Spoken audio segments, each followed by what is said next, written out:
Gepler Azatlyk radiosu habarlar günneligimizi halkara temasy bilen dowam etdirýär. Abbaşanyň prezidenti Donald Trump Demirgal Koreýanyň lideri Kim Jong-un Koreýa ýarymadasynyň ýadro ýaraglarynyň dol saplanmagyny agrarlýar. Ýönel Pchenýana garşy girilen sanksiýalaryň diňe bir ýagdaýda haçanny ýadro ýaraglarynyň inniden öýlek faktor däldigini göz ýetirenlerinden soň ýatyryljagyny hem sözüne goşdy. Trump 12-nji ýylyna Singapurda Kim bilen geçirilen taryh sammitden soň çykyp gürläp, iki lideriň hem täze döwre başlamagy hemde iki döwletiň arasynda täze bap ýazmagy taýýar bolanlygyny aýtdy. Ol Koreýa ýarymadasynyň ýadro ýaraglarynyň dol saplanmagyny gyşarnyksyz agrarlygyny gaýtadan tasdik etdi diýip Trump medeniýet ýygynyny aýtdy. Trump Kim'in özüne Demirgal Koreýanyň raketa syna gedilýän ýerini ören tiz ýykjagyny aýdanlygyny hem sözüne goşdy. Emma bu arada jikmejik maglumat bermedi. Ol biraz öň ýadro ýaraglarynyň saplanmak prosesiniň ören tiz başlanjakdygyny aýdypdy. Emma hiç bir sene ýa-da anyk zat agdamandy. Trump özüniň Günorta Koreýa bilen uruş oýunlaryny, ýagny bilelikdäki harby maşyklary togtatjakdygyny hem aýtdy. Bu maşyklar Demirgal Koreýa Orta Ýatgaty tarapyndan tanqid edilýärdi. Trump bu tür gönleşikleri özükdirji we ýerliksiz diýip atlanyrdy hemde Günorta Koreýada gulluk edýän 25.000 çemmesi Amerikan harbysyny nazarda tutup, ahir netijede özüniň eskerleri öýüne getirmek isleýändigini aýtdy. Trump biraz öň bu sammitiň ägir duly üstünlük bolanlygyny hem tapdy. Singapurda 12-nji ýylyna geçirilen taryh sammitiň ahyryna iki lider ýürüýte dokumenti gol çekdi we onu Trump Pchenýana howpsuzlyk kepilliklerini wada berse, Kim Koreýa ýarymadasyny ýadro ýaraglarynyň dol saplamagy agrarlygyny gaýtalýar. Esasan odal jemgyýetçiligi aýan edilen beýanatlar gaýtalýan we kändir anyklada edilmeýän dokumentde Trump we Kim Koreýa ýarymadasyny berk we durnukly parahatçylyk rejimini gurmak we 1950-53-nji ýyllaryň Koreýa uruş döwrüne wepat bolan harby ýetirleriň we sögeçde ýeten adamlaryň jesetlerini bermek wadasyny berýär. Dokumentde gol çekişlik tawara Singapur'un Sentas adasyna kaşan mihmanhanada geçirilen tapgyrlayan duşuklaryň şol sanyny Trump bilen Kim'in 145 minutlyk duşugynyň we olaryň delegasiýalarynyň arasynda bolan giňirek gepleşikleriň iýi süre boldy. Bu sammit Amerikan prezidenti bilen Demirgal Koreýa lideriniň arasynda bolan ilkinji duşuk boldy. Birleşen Ştatlar bilen Demirgal Koreýanyň arasyndaky dartgynlyklar geçen ýyl Pchenýan bir näçe ballistik raketany we ýadro ýaragyny syna gedenden soň ýokarlandy hemde Kim bilen Trump'yň bir-birine haýbat atmagyna we özara maskaralamalary alyp geldi. Emma Kim şu ýylyň başynda garaşylmadyk diplomat hüjüme başlady we bu Demirgal Koreýanyň Günorta Koreýada 2018-nji ýylyň gyşky olimpiadasyna gatnaşmagyny hem öz için aldy. Trump Kim bilen 12-nji ýylyny Singapurda ýokary derejede gepleşik geçirjekdigini 1-nji ýylyna aýtdy. Iki lider sammit jemlänenden soň Trump özüniň Kim bilen gürleşen wagtyny ören aýratyn ara gatnaşyk guranlygyny aýtsa, Kim jurnalistlere özleriniň geçmişi arkada goýmak kararyna gelenliklerini we dünýäniň uly özgörüşlik görjekdigini aýtdy. Trump Demirgalyň ýadro ýaraglarynyň saplanmagynyň ören çalt boljakdygyny, Kim bilen özüniň ýürüýte gatnaşyk guranlygyny hemde Pchenýan bilen gatnaşygyň ören başgaça boljakdygyny ýytdy. Demirgal Koreýanyň liderini aktama çagyrarmyň diýip soralanyny Trump gürrüňsiz, men muny ederin diýdi. Bu has köp gatnaşyga ýol açar diýip Trump sözüniň üstüne ýetirdi.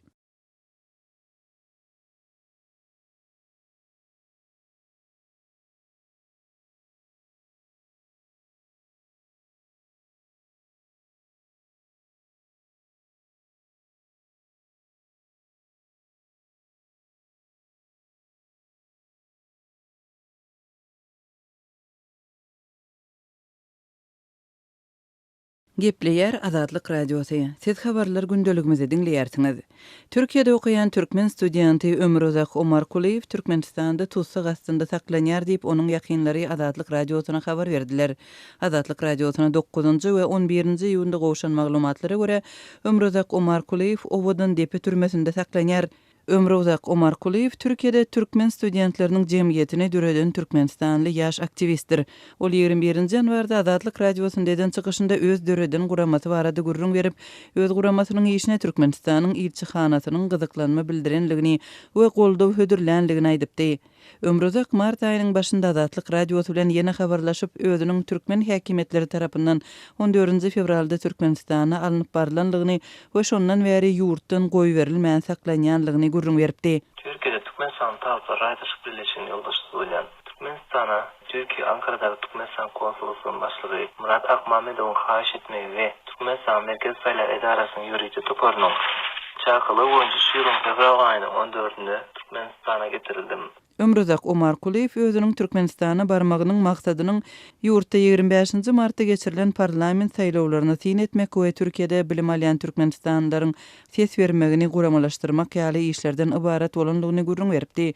Ol Türkmenistanda saýlawlara görülýän taýýarlyklaryň çäginde geçirilen resmi maslahatlaryň birine gatnaşyp, soň Türkiýe gaýtmakçy bolanlygyny, emma ýurtdan goý berilmeýänligini aýdypdy. Biz şu wagtda geçirilen ýygyna şu ýylyň fevral aýynyň 21-ine gatnaşdyk. Soňra men ertesi günü fevral aýynyň 22-sinde ýerden 7:30-da Aşgabat İstanbul uçagy bilen uçmakçy boldum. Ýöne meni şol ýerde migrasiýa gulugy izme gaýtardy. Sebäbini soranymda pasportyňyz sizem okanok diýip jogap berdiler. Soňra men şol gün migrasiýa gulugyna gidip pasportymy barlara berdim. Ýöne hiç ýylyna asasyk ýokdugyny aýtdylar. Ýöne men asyl sebäbini öğrenmekçi boldum. Men migrasiýa gulugynyň başlygy bilen görüşdüm. Olkem hiç sebäbini düşündürmedi. Hatta meni yurtdan çıkıp bilmejekdigimi aýtdy. Ömrüzak Omar Kuliýew Azatlyk radiosu bilen mart aýynda eden şol söhbetdeşliginde özüniň yurtdan çykmagyna mümkinçilik döredilmegine sorap Türkmenistanyň içeri işler we daşary işler ministrliklerine, şeýle-de baş prokuraturasyna eden ýüzlenmeleriniň netije bermänligini, özüniň 22 fevral we 1 mart aralygynda Aşgabatyň halkara aeroportunda galyp Türkiýe uçmagy ýygyderli finanşanlygyny habar berdi. Men soňra mart aýynyň 9-nda hem Türkiýe Aşgabat halkara howa menziline çykmakçy boldum. Ýöne ýene-de izme gaýtardylar. Hiç ýyl okuma dowam etmek üçin izme gidip bilmejekdigimi aýtdylar. Indi men näme etjegimi bilmän galdym. Ayalym kim şu wagt Türkiýede. O kim kyn ýagdaýda galdy. Näme şu gurumlar meniň başymdan geçen wakalar. Belki şu gurumum dünýä radiosyna habarlara çykan pursatyna meni pinç koymazlar. Meni howpsuzlyk ministrligi işgärleri ýa-da komitet işgärleri näme etjeklerini bilemok. Men bu taýdan hormatly prezidentimize ýüzenmek isleýärin. Meniň Türkiýe okuma dolanmama ruhsat berin. Başgalarym kyn ýagdaýda galdy. Ayalym aladetçe, garaşa. Türkiýede okaýan Türkmenistanly aktivist, student Ömrüzak Omar Kuliýewiň Azatlyk radiosuna mart aýynda beren interwýusundan soň ondan hiç ýyly habar bolmady.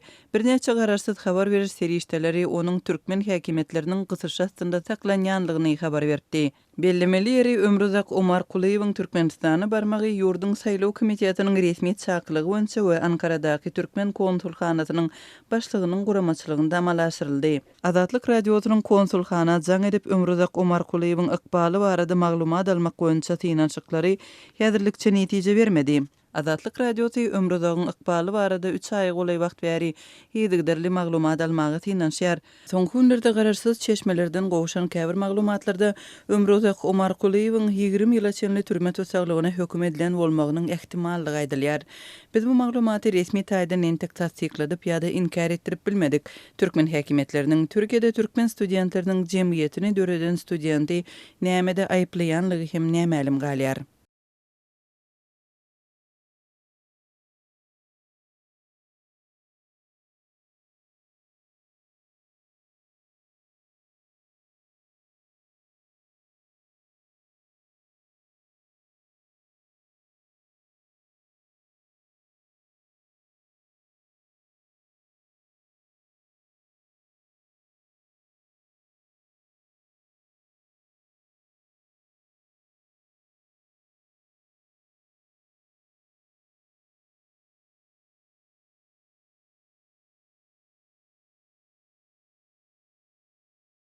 Gepleýär Azatlyk radiosu. Habarlar günneligi gepleşigimizde men Sahra dowam etdirýärin. Aşgabatyň aeroportunda 3 gedek Türkiýe gitmäge synanşan, emma olaryň hiç birinde de uçada goý berilmedik daşowly bir adamyň öz janyna kast edendigini Azatlyk radiosynyň Daşow welaýatynyň habarçysy habar berýär. Bu welaýatyň Akda Petrawynyň bir ýaşaýjysy Türkiýe gitmekçi bolup 3 sapar aeroportdan Türkiýe goý berilmeýär. Ol hiç wagt goý berilmejegini eşiden soň gije saat 1 töweregi gapysyndaky agaçdan özüni asyp öldürdi diýip howpsuzlyk ýagdaýlary sebäpli adynyň efirde agdalmadlygyny soran habarçymyz Gurrun berdi. Bellep geçsek bu waka aprel aýynyň 2-nji ýarymynda bolan bolsa-da, Adatlyk radiosyna bu baradaky maglumatlar häzirki wagtda gelip goşdy. Şeýle-de bu waka bilen ilteşikli şahsiýetiň ady belli bolsa-da, Adatlyk radiosy howpsuzlyk jähtinden onu köpçülüge mälim etmekden saklandy. Habarçymyz 31 ýaşyndaky merhumyň ýakyn dogan garyndaşlaryna salgylanyp, onuň Türkiýe gitmek üçin prosentine kars pul alyp, uçur biletlerini satyn alandygyny, ýöne ýurtdan goýberilmänligi sebäpli alan kars puluny ýygyna berip bilmändigini we şol sebäpli öz janyna kassedendigini aýdýar. Ol maşgalasynda gün güzeranyň yaramazlaşmagy sebäpli hatda çağlaryny bir wagtyna naharlap bilmeýär. Şeýle dol çağlarynyň mektebe geçen ýyllardan galan ýyrtyk egin eşikler bilen gatnaýandygyna namys edip, bir süýtgörden uly prosentine kars pul alýar. Şeýdip Türkiýe gitmekçi bolup gerek bolan resmi namalary taýýarlaýar. Emma onuň bu synançy başa barmaýar. Onuň alan kardyny tölemäni gapysynda ýeke towu hem bolman soň Türkmenistanda başga iş tapsa-da aljak aýlygynyň alan kardynyň prosentine de ýetmejegine göz ýetiren soň öz janyna kassedýär diýip habarçymyz Gurrun berdi. Merhumyň ýakynlarynyň Adatlygyň habarçysyna aýtmagyna görä, ol öz janyna kassetmänkä ýurtdaky işsizlikden we garyplykdan ýadandygy barada jikmejik hat ýazyp soňra dünýäsini täzeläpdir. Adatlyk radiosynyň Türkmenistanyň Demirazak welaýatyndaky habarçylary we çeşmeleri ýurtda dowam edýän ykdysady krizisiň fonunda şu ýylyň başyndan bäri köpçülükleýin ýagdaýda eklenç gözleginde daşary ýurtlara gidýän daşawdlaryň sanynyň köpelendigine, olaryň arasynda büdjet işärleriniň hem bardygyny aýdýarlar. Käbir daýhan birleşiklerinde pagtaçy kärenneçileriň tas ählisi kärenne ýerlerini tawşyryp gidipdirler. Häzirki wagt welaýatda ýekelenmän, otulman duran gowaça meýdanlary bar. Olar adam girmegine dar. İş gözleginde gidýänleriň käbirleri maşgalasy bilen gidýärler. Büdjet işärleri hem işini taşlap gidip başladylar diýip habarçymyz Gurrun berdi. Yerli synçylar we ýaşaýjylar tarapyndan türkmen häkimetleriniň raýatlaryň köpçülükleýin ýagdaýda migrantlygy ýykyn etmeginiň öňüni almak diýilip häsiýetlendirilýän çäreleriň çäginde soňky aýlarda daşary ýurtlara gitmek isleýän türkmen raýatlarynyň uçury goýberilmän ýygyna gaýtarylmagy bilen baglanşykly wakalar ýygy-ýygydan gaýtalanýar. Geçen aýyň ahirinde Aşgabatyň halkara aeroportunda Türkiýe goýberilmedik bir aýal maşgalanyň saglyk ýagdaýynyň yaramazlaşyp soňu bilen aradan çykandygyny Adatlyk radiosynyň bir-birinden habarsyz Ençeme çeşmesi habar berdi. Ýene şol aý Aşgabatyň halkara aeroportunda Türkmenistanly denanlaryň bir näçesiniň ýurduň daşyna goýberilmänligi bilen bagly wakalaryň ikisi Adatlyk radiosyna mälim boldy. Şu ýylyň fevral aýynda paýtagtyň aeroportunda aglabasy lewaply we daşawdly denanlardan ibarat ýolagçylar özleriniň uçary goýberilmedligine gahar gazap bildirip protest geçirdiler. Galyberse de soňky aýlarda Aşgabatda Türkmenistanlaryň uçary goýberilmeýändigi barada habarlaryň artýan mahaly paýtagtyň halkara aeroportunda seni uçary mündürerin diýen wada bilen adamlary aldap olardan pul alýan käbir hileger toparlaryň hem peýda bolandygyny Adatlyk radiosynyň ýurt içindäki habarçylary we çeşmeleri aýdýarlar. Türkmen häkimetleri we media serişdeleri Türkmenistanlaryň uçary goýberilmedligi sebäpleri we munyň ilata ýetirýän täsirleri barada häzirki güneçenli dymyp gelýärler.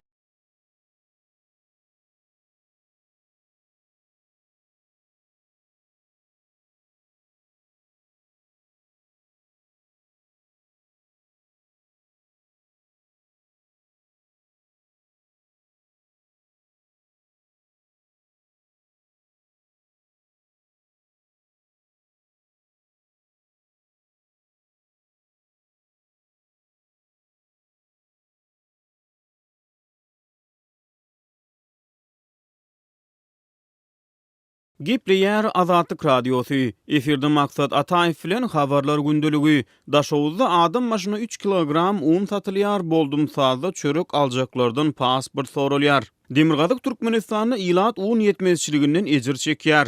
Bu barada Azatlygyň welaýatdaky çeşmesi habar berýär. Un daşawuzda puloda tapdyrmaýar. Häzir raýatlar bir aý öňünden nowbata ýazylyp adam maşyna 3 kilogramdan berilýän uny garaşýar, emma gelýän un ýok. Welaýatymyzyň halky agyr ýagdaýa düşdi diýip çeşme habar berdi. Onuň sözlerine görä welaýatyň bazarlaryny buğdoý tapdyrmaýar. Ödegidegini ak jogonyň hemde Mekke jogonyň bahalary epetli ýokurlany. Gıtçılıktan ejir çekýän adamlar etrap häkimliklerine şikayet edýärler. Olaryň boş wadalar bilen adamlary aldap goýberýärler. Inne adamlar jemlenşip welaýat häkimligine protest ýürüýüşi bilen arz etmekden başga çäreleriniň galmanlyklaryny aýdýarlar diýip Çeşme yerli ýaşaýjylaryň ençemesine salgylanyp habar berdi. Azatlyk radiosynyň degişli häkimliklerden agdalýan mesele dogrusyny kommentari almak synaşygy başa barmady. Çeşme etraf pekarnalarının ýagny çörekçileriň öz işlerini towtudanlyklaryny, olaryň inni çörek bişirip satmaýanlygyny, un utçylygy sebäpli hususy telekeçileriň çörek satywyny bes edenliklerini habar berdi. Boldumsazyň etraf merkezinde her ele bir çörek satylýar. Ol çöregi Aşgabatdan getirip satýarlar. Ýöne onuň xyridary we nowaty ýetik diýip Çeşme beýleki etraplardan Boldumsaza baryp çörek satyn almakçy bolýanlary muňa ruhsat edilmeýändigini, diňe öz etrawyna ýazgyda duran raýatlara çöregiň satylýanlygyny aýtdy. Çörek satyn almaga baran her bir raýat ýany bilen pasportyny alyp barmaly. Şeýle-de ýaşaýan arçynlygyndan hojalygyna näçe adamyň ýaşaýanlygy barada kepilname görkezmeli diýip Çeşme sözüniň üstüne ýetirdi. Bu kepilname üçin hem arçynlyklaryň işgärleri raýatlardan 20 manat para alýarlar. Gara zyklanyň ýeňsesine senem dep diýilen döwür boldy diýip Çeşme aýtdy. Türkmenistanyň Demirgazyk welaýatyny howa şertleri sebäpli buğdaýyň entek bişmänligini aýdan Çeşme, käbir etrap häkimliklerine bolup geçýän emeli gytçylyk baradaky gurrunlary häkimlikleriň işgärlerine salgylanyp habar berdi. Yerli ýaşaýjylaryň ençemesiniň bellemegine görä işsizligiň derejesi boýunça Daşowut welaýatyna ýagdaý agyrlygyna galýar. Yerli finçilaryň käbirleriniň bellemegine görä Daşowutyň ilaty köp ýyllyklaryň dowamyna esasan ekerançylyk we maldarçylyk bilen meşgullanyp gelýär.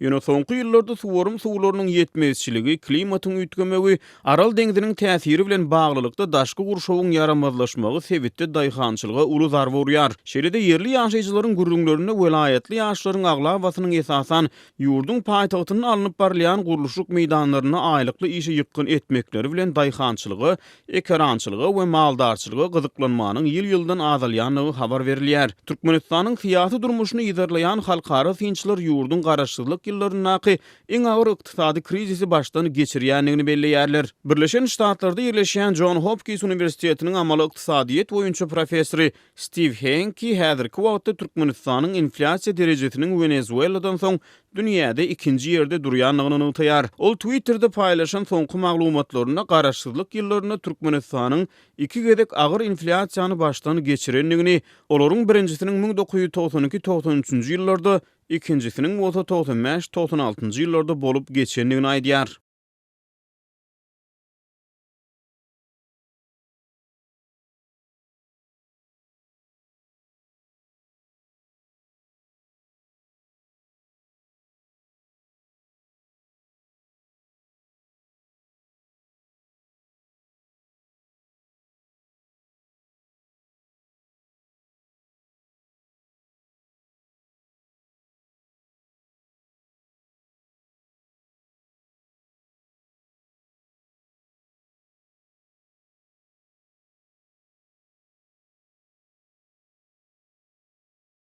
Gepliyar Azatlyk radiosu efirde siz bilen men Sultana Çylova gepleşiklerimi dowam etdirýäris.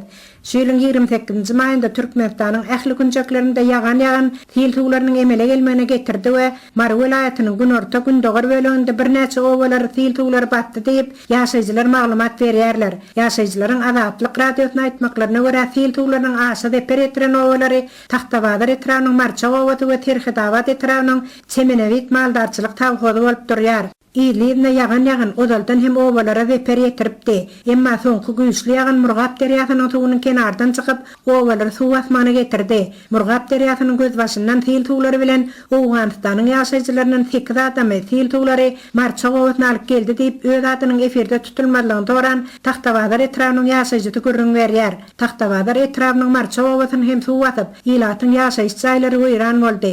Hil suwunyň gelýändigini duýan ýaşaýjylar iň bir zerur zatlaryny dokumentlerini alıp owanyň çetkiralaryndaky baýarlyk bilen terlere çykyp hil suwlarynyň başlaryny gutardylar. Emma olar özleriniň mal garasyny, öý goşlaryny hil suwundan halat edip bilmediler. Hil şeýle bir güýç bilen owany basdy. Ýokardan gelýän hil suwlary mallary, gadan ojaklary, öý goşlary togalap alyp gelýärdi. Hil suwlary petelenden soňra bolsa palçygyň içinden 8 sany owgaly adamlary tapyp alyp baýryň üzünde jaýladylar diýip ýaşaýjy aýdýar. Terhedawat etrawynyň Çemenewit maldarçylyk tawadynyň hem ýaşaýjylarynyň ýaşap oturan jaýlaryny fil tuğlary basyp, ýaşaýjylaryň agla basy öwlarsyz galypdyrlar. Çemenewit obasynyň gündäger böleginde gurulan kerpiç zawodynyň galyndylaryny zawodyň jogapkar işgärleri ýagyn tuğlary akyp gelýän iki baýryň ortasyndaky jara döküp, bir näçe ýyllaryň dowamynda bu jary gömdiler. Gödekçilik ýoklugy sebäpli jaryň gömülmegi bilen ýagyn tuğlary baýryň ýokarynda toplanyp, soňra jaryň gömülen ýerini böwsüp owanyň üstüne indi. Owanyň köp jaýlaryny suw bastı. Adam ýitkileri hem bar. Owanyň çekene sürüsiniň bir näçesi, tagodyň uly bir sürüsi çopany bilen helak boldy diýip ýaşaýjylar Azatlyk radiosyna gurrun berdiler. Häzirki wagtda öýsüz öwdarsyz galan adamlar uly kynçylyklary başdan geçirýärler. Olar owanyň çet garalarynda çöp çatmalar dikip oňuda edýärler. Azyk önümleriniň ýetmejçiliginden kynçylyk çekýärler. Uzaldan hem pulsuz un çörek ýetmejçiliginden kösenýän ýaşaýjylara bu urgy artykmaz kynçylyklary getirdi diýip Türkmenistanyň habar berişleri işlerleriniň bu helakçylyklary barada dymýandyklaryny hem ýaşaýjylar aýdýarlar. Döwlet tarapyndan helakçylyk çekelere hiç bir goldaw kömek berilmeýändigini hem ýaşaýjylardan esmek bolýar. Helakçylyk çekip, öýsüz öwdarsyz galan her bir hojalyga bir sintetik matras bilen bir ýastygy kömek diýip paýladylar. 8-10 adamdan ibarat bir maşgala, bir matras bilen bir ýastygyň berilmegine ilat güljeğini hem bilmediler, ağlajagyny hem bilmediler diýip ýaşaýjylar öz nägelerliklerini bildirýärler. Döwlet gatnasynda ilata kömek bermek üçin hiç bir ferişte tapylmajagyna göz ýetiren yerli ýolbaşçylaryň idara kärhananyň işgärlerinden pul feriştesini toplap, helakçylyk çeken ýaşaýjylar üçin ferişte ýa çalışýandyklary barada hem maglumatlar aýdylýar.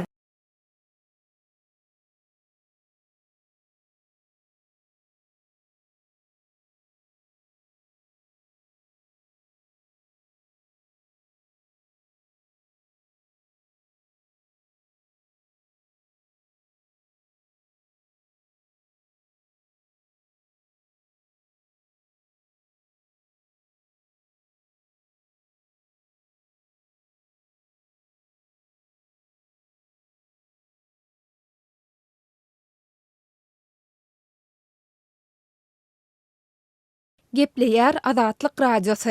Habarlar günneligi gepleşigimizde men Sahra dowam etdirýärin. Soňky günlerde Türkmenistanda dollaryň gara bazardaky narhynyň pese gaçmagy dowam edýär. 12-nji iýunda dollar söwdegärleri 1 Amerikan dollaryny 21-22 manatdan satyn alyp 25 manatdan hem satýarlar. Billep geçsek 4-nji iýunda Türkmenistanyň Demirazyk welaýaty Daşowuzda dollaryň gara bazardaky narhy rekord derejäge ýetip 1 Amerikan dollary 29 manada barabar bolupdy. Azatlyk radiosuna dollaryň gara bazardaky narhynyň pese gaçyp başlamagynyň bolaýmagy mümkin sebäplerini anyklaşdyrmak häzirlikçe başartmady. Emma soňky günlerde Azatlygyň ýurdu içindäki habarçylary dollaryň gara bazardaky söwdegärleriniň 1 Amerikan dollaryny satyn alan narhyndan 2 manat gymmada satýandygyny, köplençe ýagdaýda bolsa satmakdan saklanýandyklaryny habar beripdiler. Türkmenistanyň Merkezi Banky 2016-njy ýylyň başynda dollaryň nagd görnüşli çalşygyny doly ýatyrandan soň ýurtda daşary ýurt valyutasynyň nagd söwdasy gadagyn edildi. Türkmenistanyň Merkezi Banky bolsa dollaryň resmi kursyny 3,5 manat möçöründe saklap gelýär. Ýurdun banklary ilatyň belli bir möçördäki türkmen manadyny nagd däl görnüşde daşary ýurt valyutasyna öwürmäge mümkinçilik döretse-de, bu pul serişdesini nagdlaşdyrmak hemde olardan nagd däl hasaplaşyklar arkaly peýdalanmak düzgünleri doly diýen ýaly çäklendirildi. Dollaryň gara bazardaky narhy resmi kursdan 7 esse gymmada satylýan mahaly Türkmenistanda öndürilýän we daşary ýurtlardan getirilýän haritlar gün-günden gymmatlaýar we olaryň käbir görnüşleri bolsa düýünden gytyldy. Şol bir wagtda ýurtda nagd pul ýetmezçiliginiň hem ýiti duýulýandygyny yerli synçylar we ýaşaýjylar gurrun berýärler. Türkmenistanda bolup geçýän ýagdaýlary ýakyndan ýygdarlaýan halkara synçylar häzirki wagt ýurdun öz garaşsyzlygyna eýe bolan we iň agyr ykdysady krizisi başdan geçirýändigini aýdýarlar. Şeýle-de halkara ekspertleri ýurtda ýyllyk inflasiýanyň aşy galandygyny belleýärler. John Hopkins Üniversitetiniň professory Steve Henke türkmen manadynyň hümmetsizlenmeginiň ýyllyk görkezüjisini çap edip, Türkmenistanda ýyllyk inflasiýanyň derejesiniň 294%-de baryp ýetendigini we onuň ýokary galan inflasiýanyň derejesi boýunça dünýäde 2-nji ýerde durýandygyny ma'lum etdi.